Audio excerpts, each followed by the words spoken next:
ఒకసారి ఊహించండి, దేశం మొత్తం ఒక పెద్ద జైలులా మారిపోయింది.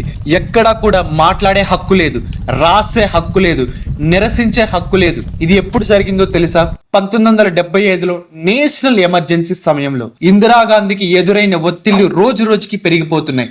దేశ ఆర్థిక పరిస్థితి చెడిపోయింది. ఇన్ఫ్లేషన్, నిరుద్యోగం, ఆహార కొరతతో ప్రజలు ఆగ్రహం వ్యక్తం చేస్తున్నారు. జయప్రకాష్ నారాయణ నేతృత్వంలో విద్యార్థులు, రైతులు, కార్మికులు వీధుల్లోకి వచ్చి ఇందిరాగాంధీ రాజీనామా చేయాలి అంటూ నినాదాలు చేస్తున్నారు. ఇంతలో అలహాబాద్ హైకోర్టు ఒక పెద్ద బాంబే పేల్చింది. అదేంటంటే ఇందిరాగాంధీ ఎన్నికలు చెల్లవు, ఆమె పదవి రద్దు అను తీర్పు చెప్పింది. ఇది ఆమె రాజకీయ భవిష్యత్తుకు నేరుగా ఒక పెద్ద సవాల్. అందుకే జూన్ 25, 1975 అర్ధరాత్రి ఇందిరాగాంధీ ఒక పెద్ద నిర్ణయం తీసుకుంది.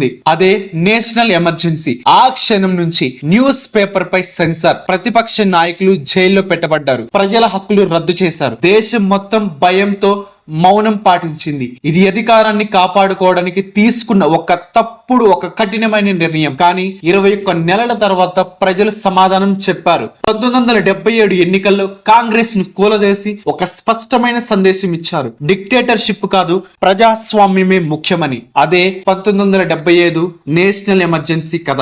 ఈ వీడియో మీకు ఎలా అనిపించిందో కింద కామెంట్ లో తెలియచేయండి. ఇలాంటి వీడియోస్ కోసం మన ఛానల్ ని ఇప్పుడే సబ్స్క్రైబ్ చేసుకోండి.